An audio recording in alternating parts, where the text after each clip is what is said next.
And shall we? What you're looking at here is about a 50% view of the moon.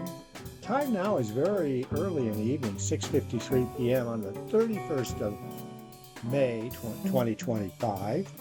I've had to manually set ZWO imaging gain and exposure so that we can get this nice sharp view. The thing that astonishes me about this is the view I got after I just went on the Gemini 2 unit controller, hand controller, and selected solar for the moon. And here is where it ended up. I have not seen it do such a good job of tracking in the past, and I am completely astonished by the fact that it did such a fine job of go-toing the moon, which is a tough calculation simply due to the fact that it's in such a rapid orbit around the Earth. Very nice, haven't seen it before. A good start. I hope to be back around 9 o'clock in the evening so I can do a 1-point stellar synchronization, because obviously the go-to and the model that's currently in the Gemini 2 is very, very fine. Catch you later.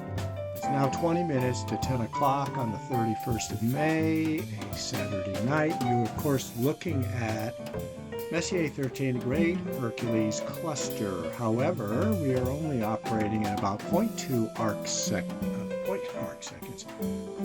seconds in terms of exposure time. I've optimized the settings on the histogram, so we're getting a good view. Basically, this is a view that's comparable to a 6-inch scope on a good night of seeing, although I still see a bit of blue in the sky, and the moon has progressed to about 30%.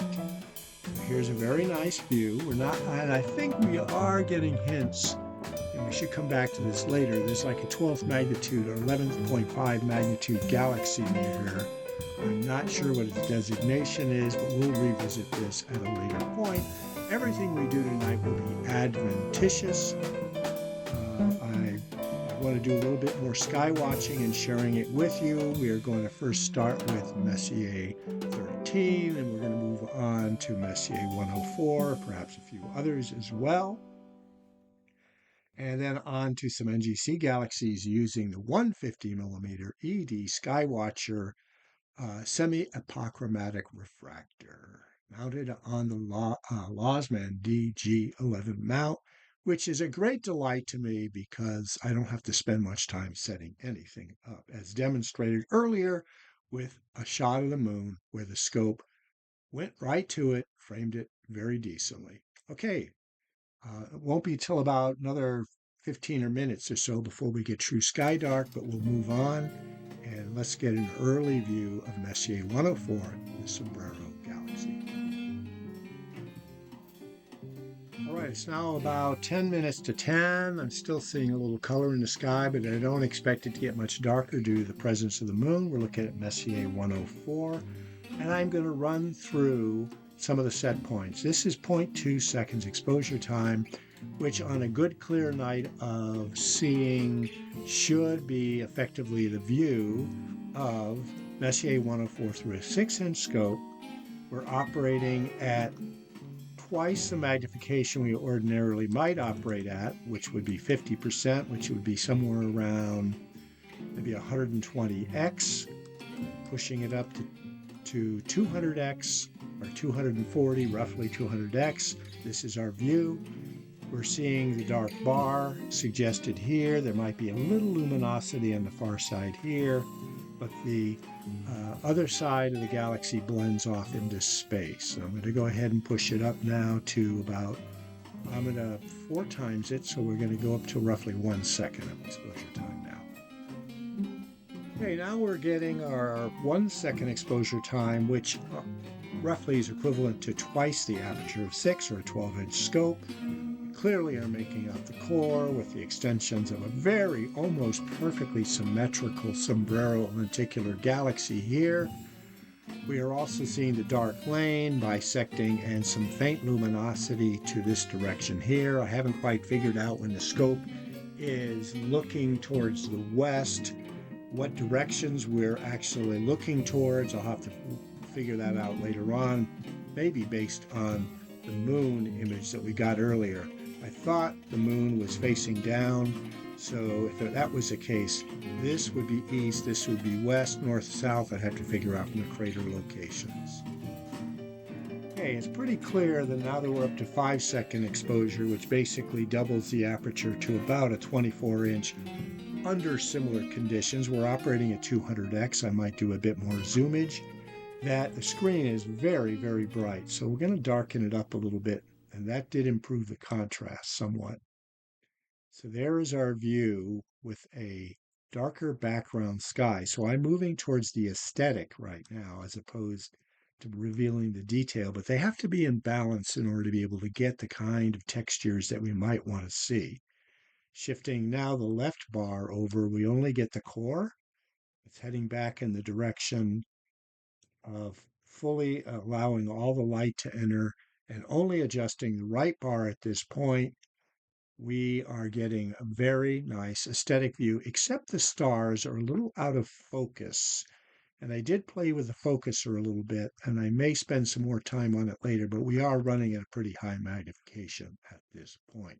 Once again, roughly a 24-inch scope based on the aperture of the 150 millimeter ED and the exposure time of 5 seconds, and adjusting for both the aesthetics and the detail of the view. Not a bad view of M. Messier 104. Not that we've really improved the image much, and I'm still playing with the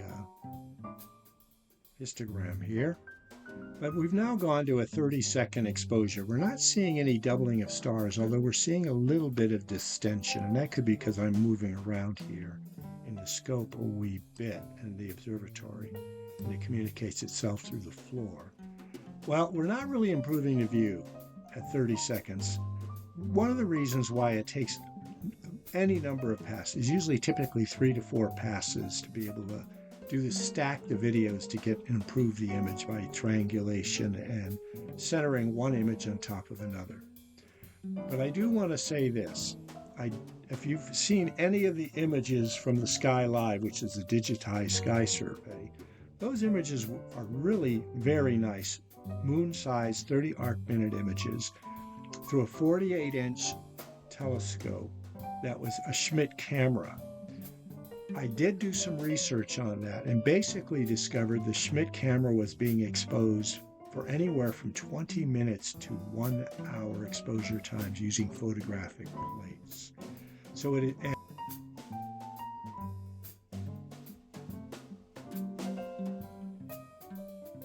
it had about 1.5 to 2 arc seconds of resolution. We're doing a little better than that on resolution, but we can't possibly hope to have the sensitivity of 1 hour exposure times. This is 30 seconds. So if you were looking through a scope on a really decent night of observing, and it happened to be somewhere in the realms of a 48 to 60-inch scope, and it's some 200 to 250x, and you can imagine getting rid of some of the bad pixelation that we're seeing on this screen, you're going to get an idea of some views through the eyepiece of a scope that's really well beyond any amateur's capacity to acquire and use on a regular basis, and certainly not without the use of an observatory. Okay, I wanted to kind of baseline the deepest faintest galaxies I could find tonight. And I found one, NGC 5003, which I am going in to gather the data on it now, is probably one of, here's a galaxy, here's a fainter one and a fainter one. I'll have to look it up in order to determine which is which, but there are several galaxies in the field. 5003 is a galaxy in Canis Venatici, magnitude 15.5, but that could be blue-violet. It's a spiral class A, so if it is, the magnitude visual is probably around 15, 14.8. It's a galaxy that's 466 million light years distant, is probably the size of Messier 31. It's at right ascension 13 hours, 8 minutes, 37 seconds with a declination of plus 43 degrees, 44 minutes, 15 seconds. I do not believe the observatory roof is occluding or blocking its light, but it's very close at this point. So let's start with that as a baseline, assuming we can see at least down to magnitude 15 galaxies, and they're quite apparent on the screen, although this one is right at the edge. That one's a little more obvious, and then this one, of course, is quite apparent. Well, here's a very interesting galaxy. It's NGC 5004A, galaxy in Coma Berenices once again.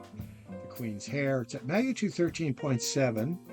Largish. Now I've gone up to 200%, so roughly 200x. 1.4 by 1.1 arc minutes, which means it's probably got an ASB of about 14.5. A lenticular spiral with a ring. And I have been positing that anything below 14th magnitude should show some kind of extracurricular detail. However, this is a lenticular galaxy.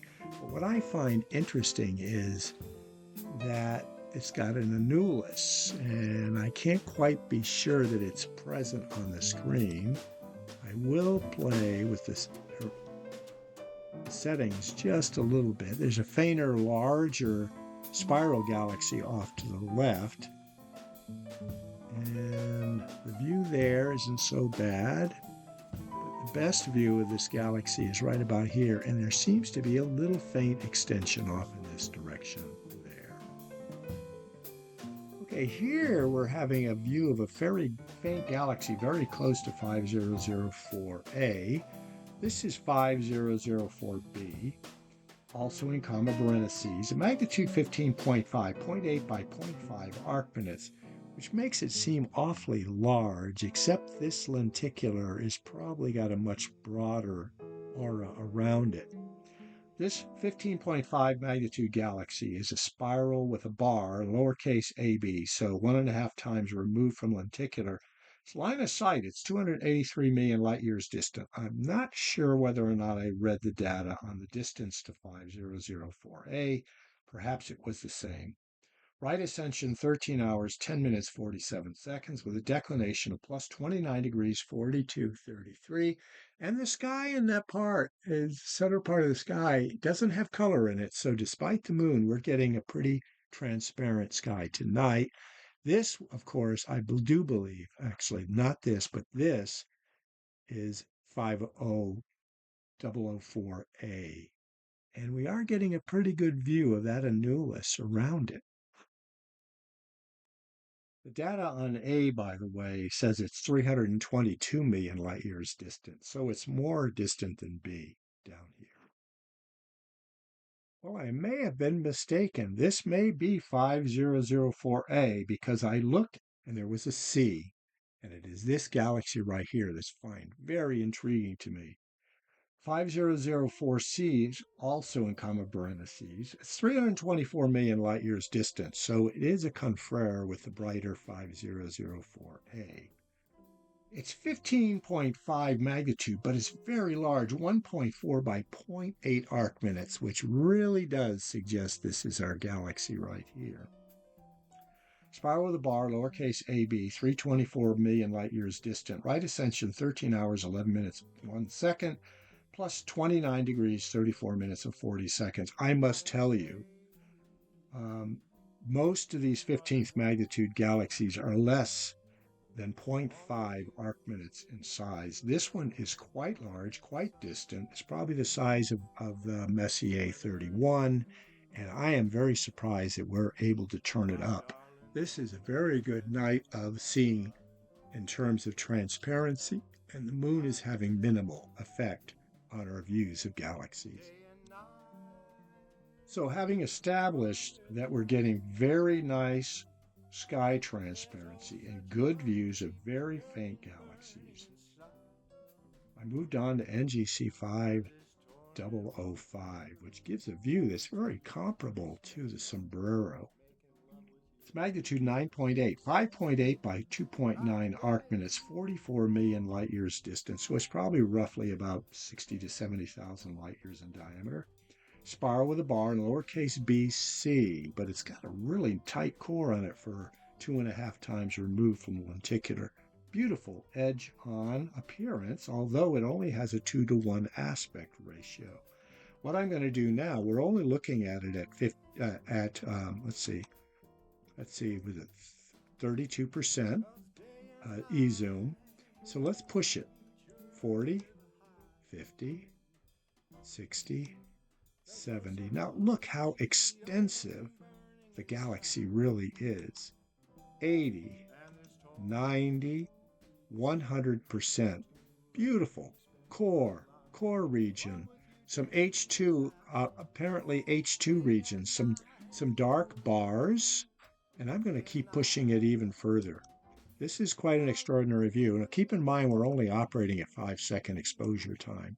And on this one, I may decide to go ahead and go to 10 and possibly 30 seconds exposure time, because it is a very nice view of a galaxy. NGC. Wow. Very nice. I just love taking out the 150 ED on a good night of seeing.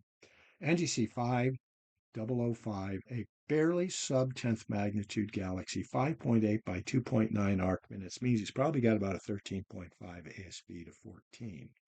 Let's go ahead and have a look at this sweetie using longer exposure times. All right, this is our view at 30 seconds, 6 times 5 seconds, which means we've basically gone plus more than 48 inches in effective aperture at the eyepiece. Quite a sweet view. Once again, we are still viewing NGC 5005. And we're going to go ahead and push it up to 200x now and get a sense of even more detail. And I will play a little bit with the histogram. Come on, that's 170, 180, 190, 200%. I'm going to center it in the field using the slide bars. And then let's take a look here. Look at this dark region in the paracore region. Here's the core region. This is outside the core region. We're seeing extensive nebulation going off. We're seeing some dark area in here. I can improve the aesthetics, but we start getting a lot of pixelation. So let's not do that too much. And let's push the other slide bar out a little bit. And improve once again a little bit on that. Too much pixelation now. All right. Let's live with this. Now we're operating at roughly 250x. That's probably about the best I'm going to do in terms of the histogram settings. On this 5.8 by 2.9 arc minute size, magnitude 9.8, 5005. Spiral galaxy with a bar and a lowercase bc. 2.5 times removed from the particular class. There's a lot of growing going on in this galaxy. Now on to part 2 of this. First, I'm trying to keep these studies down to 15 minutes because there can be problems with the function that captures the imagery and the voice if you extend much more than 20 minutes. Here's the last galaxy we're looking at. Nice dark bars, etc., etc. That was 5006, I believe. But I've moved on to NGC 5012 at this point. Let me go ahead and get the image up on that one. Okay, we're on to NGC 5012, a galaxy in Gamma Berenices. Now, this is a brightish galaxy, 2 magnitudes fainter than the last. Magnitude 12.2, 2.9 by 1.7 arc minutes. Now the reason I selected this because it's a spiral with a bar and a lowercase c, so a relatively undeveloped galaxy from the lenticular point of view, but it has an annulus. And you can see the ring of the spiral arm extending around this galaxy, even much more than Messier 81. This one, a ring, typically means the spiral arm completely circumscribes the core and core region of the galaxy. This is likely to be a star, but we are seeing some variations in the texture of NGC 5012. A very nice view. Okay, we're back down to 10-second exposure times, and we're looking at NGC 5015 Galaxy in Virgo. Magnitude 13, 1.9 by 1.5 arc minutes, spiral with a bar and a ring. It's 143 million light years distant, which puts it about the size of our Milky Way, maybe 90,000 light years in diameter. Has a right ascension of 13 hours, 12 minutes, 22 seconds, and a declination of -4 degrees, 20 minutes, 14 seconds.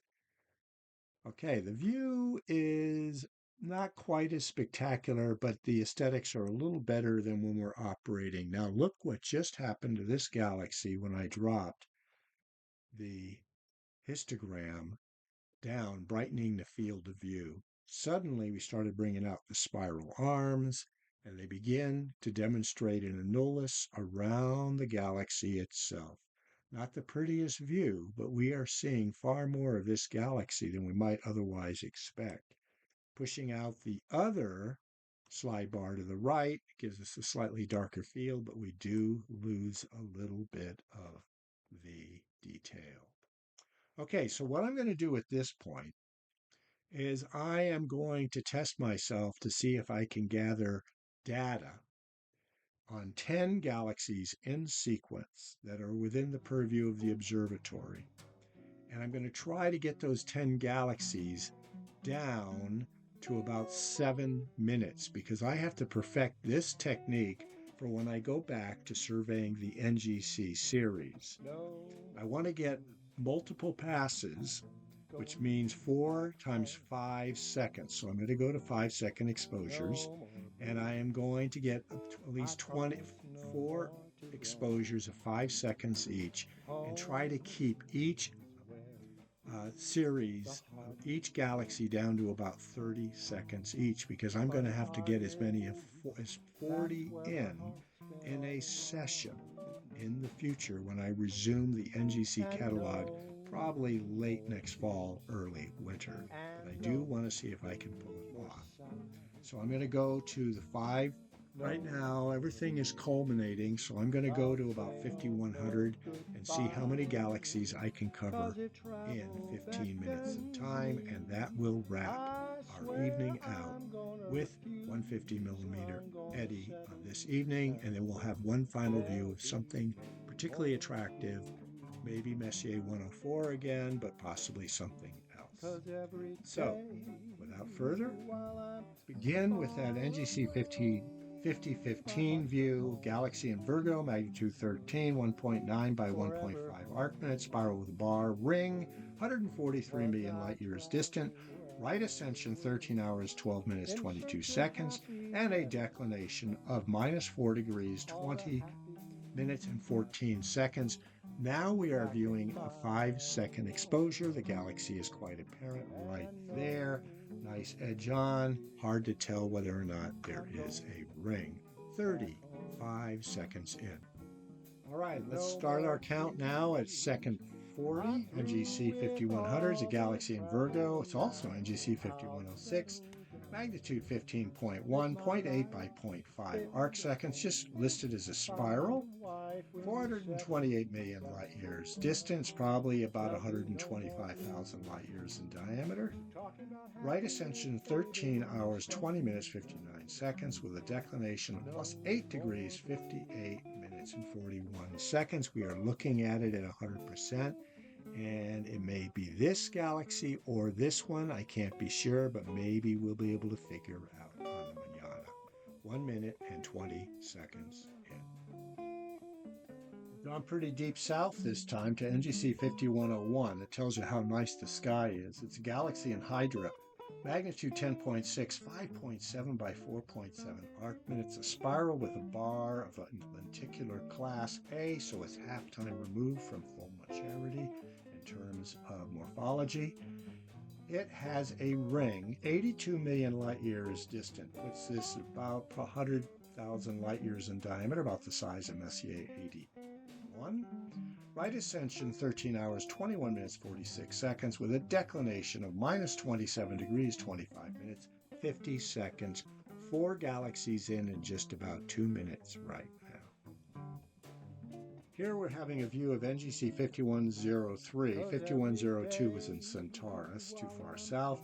Galaxy in Canis Venatici, magnitude 12.6, 1.4 by 1 arc minutes. A galaxy with peculiarities, 57 million light years distant. Right ascension 13 hours 20 minutes 30 seconds. And plus 43 degrees 5 minutes 1 second. We may be getting some partial blockage of the scope aperture by the Our next view is of NGC 5104, galaxy in Virgo. It's right on the celestial equator, pretty close. Magnitude 13.7, 1.2 by 0.4 arc minutes. Almost edge-on spiral, 3-to-1 aspect ratio. Spiral with a lowercase a, 254 million light years distant. Right ascension is 13 hours, 21 minutes, and 23 seconds. Declination plus 20 arc minutes, 30 seconds. And as a lowercase a, it has multiple spiral arms. What we're seeing vaguely here is NGC 5105 is a galaxy in Virgo. Brightish, magnitude 11.8, 2 by 1.5 arc minutes, spiral with a bar and a lowercase c. Not a very well-defined core. That is explained by the lowercase c, by the way, 3 times removed from lenticular. 127 million light years distant puts us about 80,000 light years across. Right ascension 13 hours 21 minutes 49 seconds with a declination of minus 13 degrees 12 minutes and 25 seconds. This one's pretty extraordinary for the amount of detail we're seeing. This is NGC 5107, a galaxy in Canis Venatici. Its magnitude 13.2, 3-to-1 aspect ratio, 1.7 by 0.5 arc minutes. Spiral with a bar, lowercase c, d, so 3.5 times removed from lenticular. Look at that streak. 44 million light years distant, so fairly small, probably somewhere around 30,000 light years in diameter. Right ascension is 13 hours, 21 minutes, 24 seconds, with a declination of plus 38 degrees, 32 minutes, and 24 seconds. A rather unusual view, with lots of texture and detail. Here we have NGC 5110, a galaxy in Virgo. It's also NGC 5111, so we won't be going there. Magnitude 13, 2 by 1.7 arc minutes lenticular spiral, 253 million light years distant, puts it about 170,000 light years in diameter. As lenticular, that's pretty massive. We're at 13 hours, 22 minutes, 56 seconds with a declination of minus 12 degrees, 57 minutes, and 52 seconds. I thought I might show you this edge-on galaxy as we zoom. 50%, 60, 70, 80, 90, roughly 250x. Just center it up on the screen for you. I just discovered this feature today. I don't use the slide bars. NGC 5112 is a galaxy in Canis Venatici, magnitude 12.1, 4 by 2.9 arc minutes, spiral with a bar, lowercase c, 47 million light years distant. Right ascension 13 hours, 21 minutes, 56 seconds, with a declination of plus 38 degrees, 44 minutes, and 4 seconds. No obstruction of the aperture observed. This is a very nice look.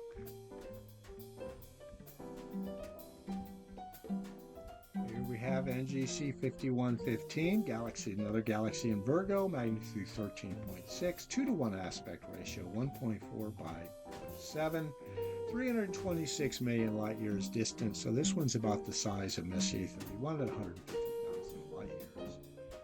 Right ascension is 13 hours, 23 minutes, and declination is plus 13 degrees, 57 minutes, and 2 seconds. Nice sense of texture on that one. Here we have 5116. Another nicely presented galaxy in Comma Berenices, magnitude 12.7, 2 by 0.7 arc minutes, 3-to-1 aspect, roughly spiral with a bar and a lowercase c, which is why it doesn't have a very bright core. 125 million light years distant means it's probably about 75,000 light years in diameter based on the apparent size. Right ascension's 13 hours, 22 minutes, 55 seconds with a declination of plus 26 degrees, 58 minutes, 51 seconds. We're now 7 minutes and 10 seconds in. I'm going for 10 minutes. Let's see how many galaxies we can pull together in that time.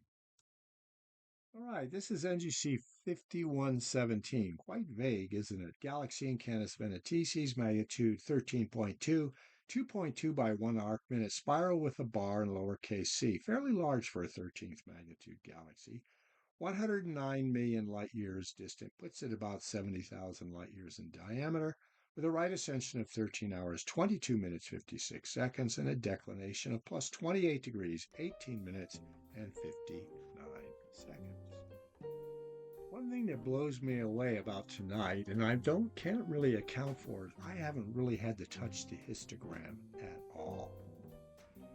And that is the case with NGC 5118, Galaxy in Virgo, magnitude 13.7, about the right size, usually about 1 arc minute. This is 0.8 by 0.7 arc minute, spiral with a bar in lowercase c, which tells you that it doesn't really have a very well-developed core. 313 million light years distant, puts it about 80,000 light years in diameter. Right ascension 13 hours, 23 minutes, 27 seconds, with a declination of plus 6 minutes, 23 minutes, and 32 seconds. That's 6 degrees, 23 minutes, and 32 seconds, with a meteor passage as well. Here we have NGC 5119, which I did not dial in, so I can have to go and retrieve the data. All right, so this is the kind of thing that, and I also entered it with a Q entrance. Anyway, have a look at that galaxy and tell me what you think of it. It's obviously got a very bright core. Back here a little bit. 19, enter. Bright core with extensions. It looks kind of edgy on, probably a 3:1 aspect ratio. It's a galaxy in Virgo, magnitude 14. That's a very good view for a 13th magnitude galaxy. I'm going to confirm this because I may have put in the wrong value. 1.3 by 0.4 arc minutes. That looks pretty good. Spiral with peculiarities. That usually means it's been disturbed in some way, maybe starburst or a nearby galaxy setting things off. 129 million light years distant, maybe 50,000 light years in diameter, with a right ascension of 13 hours, 24 minutes, 0 seconds, and minus 12 degrees, 16 minutes, 36 seconds. NGC 5119 now brings us up on 10 minutes of imaging. We will count the number of galaxies tomorrow, but for right now, we're going to have one more look at Messier 104. The Sombrero Galaxy before exiting out. Well, unfortunately, we're getting a street light that is actually, or some kind of light that is entering into the optical tube assembly despite the dew shield. We're operating at 5-second exposure with Messier 104. And I'm going to give you the data on it once again. And I will play a little bit with the histogram settings to see if we can't do this out. First, we're going to go ahead and we are going to zoom to 250x roughly. We're going to get that really nice view we got earlier on. I can see in the histogram there's weird light entering in. The settings have not had to be changed much at all this evening. And if I do change them, we're getting some spotification. So we're going to stay with that. I'm going to move the right histogram and see if that improves the image quality at all. But this is quite a spectacular view of the Sombrero Galaxy without the street light entering. It's Messier 104 is a galaxy in Virgo, magnitude 8.0, 8.6 by 4.2 arc minutes, which means it's probably about a 12.5 average surface brightness galaxy. 50 million light years distant, which puts that at about the size, about 110,000 light years in diameter. We're at right ascension, 12 hours, 39 minutes, 59 seconds, with a declination of minus 11 degrees, 37 minutes, 23 seconds. I believe the light that we're getting is being reflected off the garage from a street light out front. However, the view is quite excellent. Notice the tight core, extensive core region, really dark bar with luminosity to the right of the galaxy. I am very impressed with the fact that we are getting such good views tonight. The sky has hardly any color in it. The moon is at about 30%, well progressed now to the west. I really do like the 150 ED for imaging.